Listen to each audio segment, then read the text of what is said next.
¿Qué tal, mis niños? Estoy otra vez aquí con ustedes con mucho gusto. Ahora vamos a hablarles de un tema que es muy importante, que forma parte del proyecto UCA de segundo de secundaria, y estos proyectos son diseñados por la SEP desde el 2018 y es la idea de la Secretaría de Educación Pública que en la secundaria los alumnos aparte tengan la capacidad de investigar.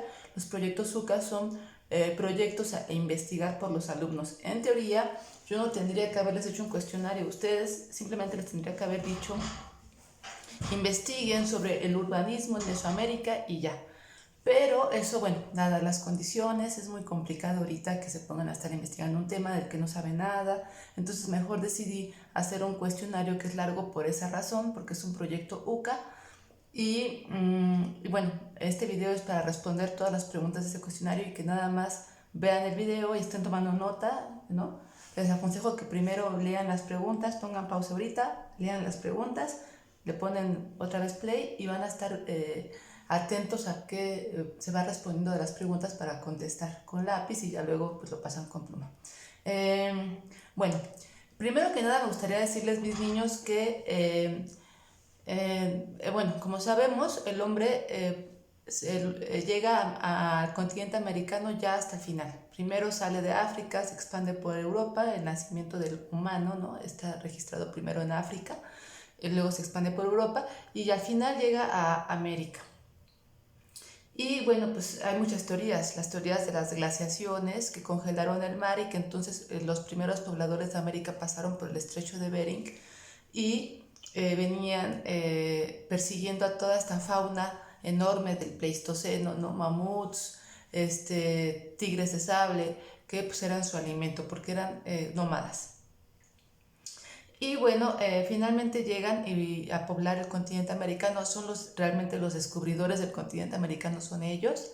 Y actualmente se han adoptado nuevas teorías, como la teoría del poblamiento múltiple.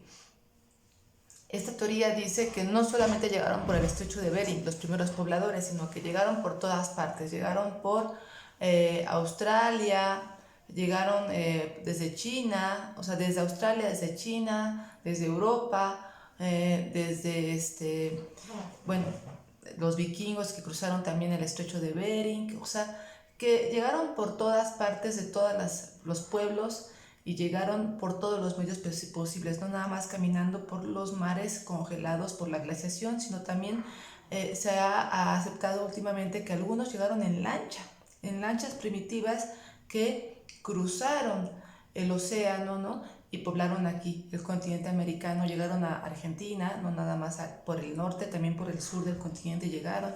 Entonces esta teoría se llama la teoría del poblamiento múltiple de Paul Rivet. Y bueno, pues hay una película que se llama Kon-Tiki. Tiki es una lanchita. Es un antropólogo que hizo este experimento de hacer una lancha muy primitiva y cruzar el océano a ver si resistía, y realmente resistió. Entonces, digamos, demostró que era posible que lo hicieran esos hombres primitivos, llegar en lancha por el océano. Bueno, entonces poblaron el continente americano, eran nómadas, es decir, nómada quiere decir que no está asentado en un lugar fijo, sino que va de un lugar a otro en busca de alimento. Principalmente los nómadas van siguiendo a estos animales del Pleistoceno, a los mamuts para comer. Los van siguiendo y a donde va el mamut, ahí van atrás los nómadas. ¿Sí? Si el mamut se mueve, van al otro lugar. Ellos van siguiendo esta fauna del Pleistoceno y obviamente un humano es más chico y más frágil que un mamut, más débil. Pero pues aquí estos humanos empezaron a organizar en grupos de 6, 10 personas, o hombres, y eran los que empezaban a hacer la caza. Los hombres salían para cazar estos animales organizados, uno solo hubiera sido imposible, y con flechas, con lo que instrumentos, armas muy rudimentarias, lograban cazar a los mamuts o a estos animales gigantes para comérselos. Los hombres cazaban y por lo general se piensa que las mujeres eran las que se quedaban y que ellas fueron las que descubrieron la agricultura porque empezaron a estar observando que de una semilla que caía a la tierra nacía una planta, y que al descubrir, mediante estar observando esto, porque ellas se quedaban, ellas no se iban a casar, tenían tiempo para estar observando estos procesos naturales, pues pudieron descubrir la agricultura. Bueno, entonces vamos a hablar que el momento del Paleolítico, que se llama así porque los hombres construyen ya figuras y armas de piedra. Paleo quiere decir piedra, perdón, lítico quiere decir piedra, paleo es muy antiguo. Bueno, pues entonces en todo este periodo los hombres están así, como seminómadas o nómadas, yendo y viniendo de un lugar al otro. En lo que salen a cazar, las mujeres están quedando y están observando que hay fenómenos naturales a partir de que una semilla entra a la tierra y luego nace una planta. Bueno, entonces con el descubrimiento de la agricultura se da el gran salto de la humanidad. Los hombres dejan de ser nómadas y se vuelven sedentarios. ¿Qué quiere decir nómada? Repito, es que va de un lugar a otro en busca de alimento. Es decir, un nómada no se establece en un lugar fijo, no construye una casa, va de un lugar a otro. Y por otro lado, tenemos a los que cuando descubren la agricultura tienen necesidad de moverse en busca de su alimento, porque el alimento nace de la tierra y está ahí fijo en la tierra. Entonces construyen sus primeras chozas al lado de estas plantitas que van a comer y dejan de ser nómadas, se convierten en sedentarios. Comienzan las primeras aldeas agrícolas. Las aldeas agrícolas son grupos pequeños, tribales, de humanos que se establecen pequeñas chozas, construyen muy pequeñas y rudimentarias chozas alrededor de una muy pequeña plantación. Todavía un tanto salvaje esta plantación. Pero bueno, entonces de pronto las aldeas agrícolas empiezan a multiplicarse, empiezan a crecer mucho las poblaciones, aumenta la población de las aldeas agrícolas, y también empiezan a tener líderes que son al mismo tiempo líderes para cazar, pero al mismo tiempo son chamanes, es decir, empiezan a tener ideas ya un poco religiosas, que es concebir o pensar que la naturaleza está cargada de espíritus o de entes o energías que hay que adorar, que pueden castigar, que pueden premiar. Y entonces empieza a haber ciertos líderes con más poder dentro de estas aldeas que ya están muy grandes. Y cuando las aldeas crecen en número poblacional mucho, empiezan a construir ya no pequeñas chozas, sino ya templos para sus dioses, palacios para sus gobernantes, y dejan de ser aldeas y se convierten en centros urbanos. Los primeros centros urbanos de Mesoamérica están situados en la zona de Tabasco y Veracruz y corresponden a la cultura olmeca, que fue la primera cultura o la cultura madre, por eso se le llama cultura madre, que tuvo lugar aquí en México. Pero antes de entrar a Mesoamérica, me gustaría comentarles que México se divide, si ustedes van a su mapita, esos que lo venden en la papelería, México se divide en dos zonas. La zona desértica del norte, calurosa, extremadamente calurosa y desértica del norte de la República Mexicana, es muy distinta a la zona de mucha vegetación, mucha humedad, muchas precipitaciones fluviales, muchas lluvias del centro y sur de México. Y esto lo observó un antropólogo por ahí de los años 40, llamado Paul Kirchhoff, como quieran pronunciarlo. Este antropólogo, este etnólogo, vino a observar que había dos Méxicos, el México árido del norte y el México tremendamente húmedo y con extremada y voluptuosa vegetación del centro y del sur. Y él entonces nombró al México del norte como Aridoamérica y al México del centro-sur como Mesoamérica. Observó que no solamente estas diferencias eran diferencias climáticas y geográficas, sino que también eran diferencias culturales, que la forma de vida era muy distinta del norte al centro y al sur. Sobre todo, actualmente es distinta la cultura del México del norte a la del centro y sur. Pero él se dio cuenta que desde la época del México antiguo ya era muy distinta. Entonces, Cuando hablamos de áreas geográficas y culturales, hablamos de estas dos áreas geográficas y culturales que Paul Kirchhoff nombró a finales de los 40 del siglo XX, que es Aridoamérica y Mesoamérica. En Aridoamérica los hombres siguieron siendo nómadas, porque allá, por mucho que quisieran establecerse en un lugar fijo al lado de sus plantaciones agrícolas, no podían porque el clima extremadamente caluroso y desértico impedía que se cultivara. Entonces permanecieron siendo nómadas en busca de su alimento, en busca de animales que comer, y más carnívoros. Y en cambio en el centro sur de México, como había condiciones muy propicias para cultivar lo que es Mesoamérica, pues aquí sí empezaron a construirse ciudades, palacios, pirámides, templos, y las primeras culturas sedentarias se desarrollaron aquí en el centro sur, lo que es Mesoamérica. Entonces aquí ya son un poco más vegetarianos que en el norte, que no había vegetales que sembrar, que cosechar, pues eran más carnívoros, en busca de animales, iban moviéndose. Allá eran nómadas y acá sedentarios. En Mesoamérica eran sedentarios. Bueno, como les digo, Mesoamérica se divide a su vez en tres periodos u horizontes culturales también, temporales. Son tres. El preclásico es el periodo más antiguo, donde está la primera cultura, que es la olmeca. El clásico, en donde se desarrolló la cultura con un grado de urbanismo tremendamente sofisticado, que sería Teotihuacán en el Estado de México, y en el posclásico, en donde están ya los grupos como los toltecas en Hidalgo, Tula. La ciudad de Tula está en Hidalgo, en el actual estado de Hidalgo, y luego un poquito después, pero también en el posclásico, los aztecas en la Ciudad de México. Entonces, esta terminología de preclásico, clásico y posclásico, que corresponde a los horizontes temporales en que se divide Mesoamérica, tiene que ver con pensar que hubo un momento de mucho esplendor y mucho desarrollo urbano, y ese momento lo consideran clásico. Se alcanzó con la cultura teotihuacana y es lo clásico, lo más bonito, lo más perfecto, lo más desarrollado.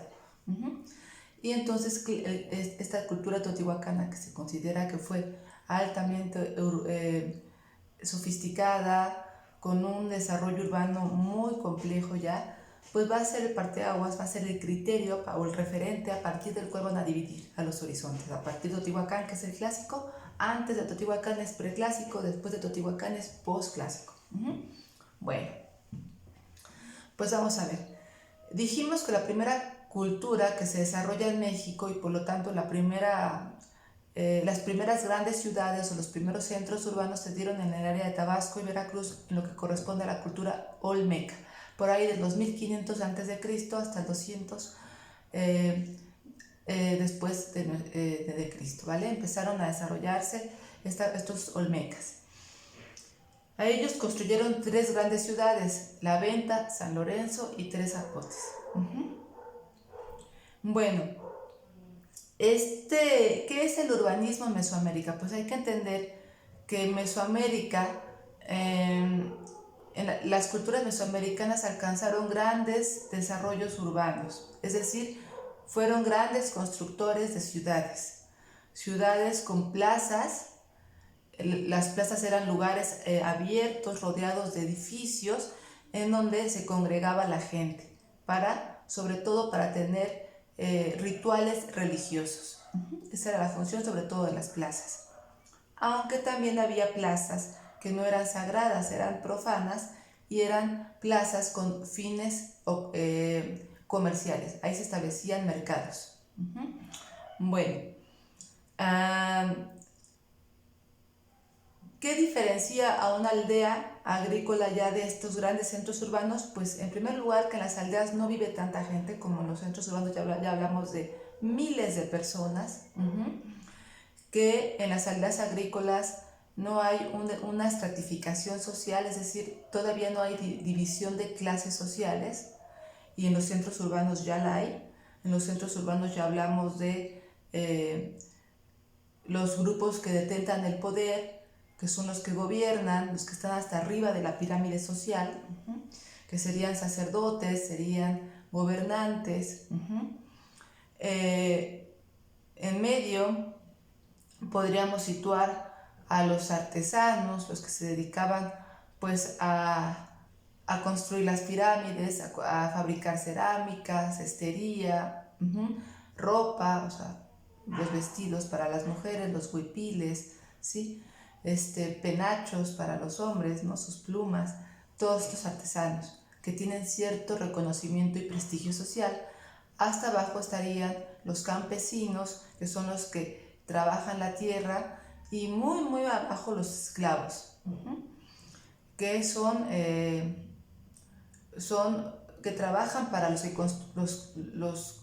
que van a planear estas grandes ciudades, los ingenieros, los arquitectos, van a hacerse de un grupo de esclavos que van a tener ahí trabajando para construir las pirámides, por ejemplo, ¿no? Entonces, en las aldeas agrícolas no hay estas diferencias sociales, no hay sacerdotes, gobernantes, artesanos, campesinos, esclavos, no la hay todavía. Y en las ciudades ya hay esta división social tan clara. Al mismo tiempo, también en los centros urbanos, en las ciudades, hay una especialización del trabajo. Hay personas que están especializadas para hacer platos o vasijas de barro. Hay personas especializadas para hacer cestería. Hay personas especializadas para hacer huipiles de algodón, o sea, ropa. Hay personas especializadas para planear, hacer los planos de las grandes ciudades, los arquitectos, los ingenieros. Hay personas especializadas para hacer todas las obras hidráulicas, para llevar el agua a las ciudades. Entonces, esto solamente sucede en los centros urbanos. En las aldeas agrícolas todavía no hay esta especialización social, ¿ok? Entonces vemos que sí es un salto tremendo.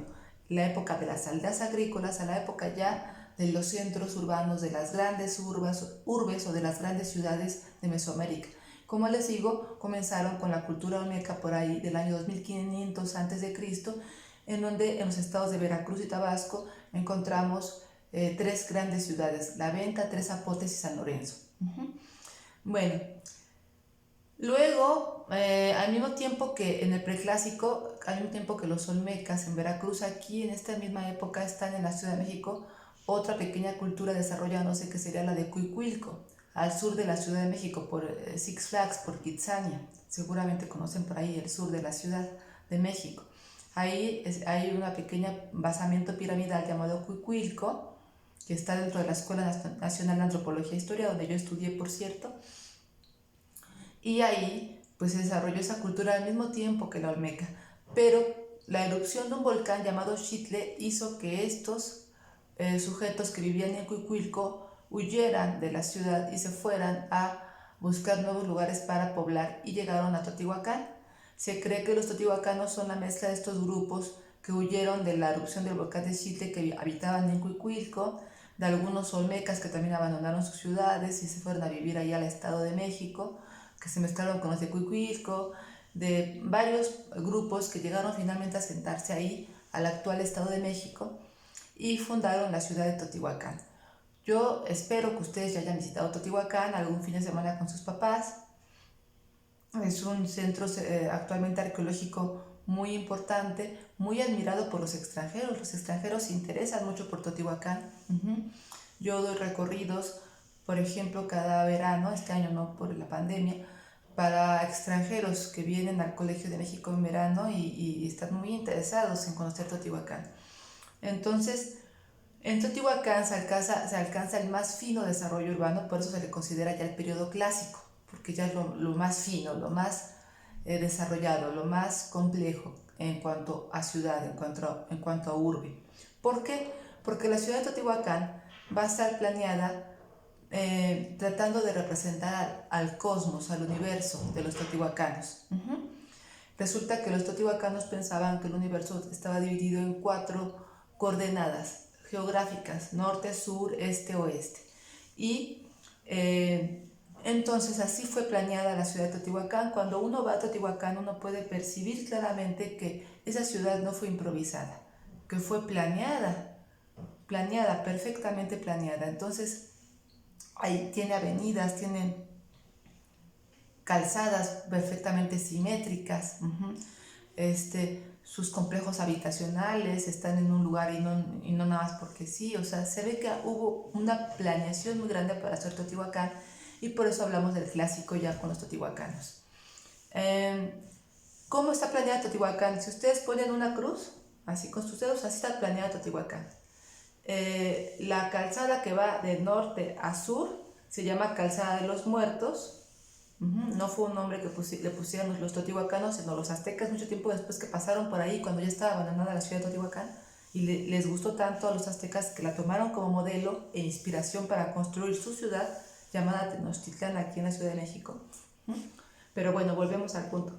La Calzada de los Muertos de norte a sur, que remata en el norte con la pirámide de la Luna, y en el sur con la pirámide de Quetzalcóatl y la Ciudadela, y el eje este-oeste, que era un río que ahora está muy chiquito, ya así está prácticamente seco, pero que suponemos que en la época de los teotihuacanos fue muy prolífico, de muchas aguas prolíficas, este río llamado Río San Juan. Entonces el Río San Juan y la Calzada de los Muertos dividen a la ciudad en 4 barrios, en 4 coordenadas, y representaba el cosmos o el universo con sus 4 coordenadas. Abajo de la ciudad, los arqueólogos han excavado y han encontrado una red impresionante de túneles. Y bueno, ellos consideran que los teotihuacanos trataron de representar al inframundo en este mundo subterráneo de los teotihuacanos, ¿no? Que está abajo de su ciudad. Hay una red impresionante de túneles y los arqueólogos estaban representando al inframundo, ¿no? Al mundo de los muertos en estos túneles. Y bueno, ya hablaremos de Teotihuacán porque es una cosa impresionantemente bella. La ciudad y la cultura es también increíble, la cultura teotihuacana. Solamente les anticiparé, por ejemplo, que en la pirámide de la Luna se encontraron a 3 sujetos en posición de flor de loto, que se cree que eran de la población maya, ¿no? Como meditando. Están ahí, sus esqueletos, ¿no? Fueron enterrados ahí. Que en la pirámide de Quetzalcóatl se han encontrado más de 140 esqueletos, y se piensa que fueron 200, bueno, se han encontrado 133, me parece, esqueletos abajo de la pirámide de Quetzalcóatl, de guerreros, y se cree que hay 260, haciendo alusión a los días de su calendario agrícola. Bueno, entonces es impresionante la ciudad, y es una ciudad que ya tiene avances hidráulicos. Dentro de las obras hidráulicas que van a introducir los teotihuacanos están el sistema de drenajes. Cuando uno va a Teotihuacán, en los complejos habitacionales puede observar pequeñas zanjas en los pisos por donde corrían las aguas para expulsarlas, sacarlas de la ciudad, las aguas negras. Y estamos hablando que en una época en la que Europa todavía no conocía los drenajes, en donde te decían aguas desde un balcón y aventaban una vasija llena de desechos humanos. Cuando te caía pipí, pues qué bueno, pero si te caía heces fecales, pues qué asco. Y eso era común en Europa, no había drenaje. Los teotihuacanos ya habían construido un sistema de drenaje en Teotihuacán. Ahora vamos a ver, luego de que colapsa Teotihuacán, que todavía los arqueólogos no se han respondido del todo por qué fue abandonada Teotihuacán, que comenzó por ahí del siglo I de nuestra era y fue abandonada por el siglo IX de nuestra era, por ahí del año 800 después de Cristo. Por alguna razón los teotihuacanos abandonaron su ciudad. Han encontrado evidencias de fuego en diversas partes de la Calzada de los Muertos, de la pirámide de Quetzalcóatl, lo que hablaría de motines, de rebeliones, quizás de incendios, por pues algunas guerras, algunas rebeliones, quizá de los mismos teotihuacanos contra sus gobernantes, no lo sabemos. Pero unos arqueólogos apuntan a la idea de que Teotihuacán, que llegó a ser una ciudad de más de 200,000 habitantes, en donde había barrios mayas ahí en Teotihuacán viviendo, donde había barrios zapotecas en Teotihuacán viviendo, más de 200,000 habitantes, pues que llegó un momento en que colapsó su ecosistema, es decir, que los teotihuacanos le dieron a la torre a todo su ambiente, es decir, talaron en demasía árboles para construir sus pirámides, para construir sus complejos habitacionales, empezaron a deteriorar los suelos para sembrar y darle de comer a tanta gente que habitaba ahí, y que llegó un momento en que acabaron con su ecosistema y el ecosistema se volvió infértil, ya no daba que comer, ya no daba que sembrar, y desecaron, digamos, también los terrenos por tanto talar árboles para construir esa impresionante ciudad.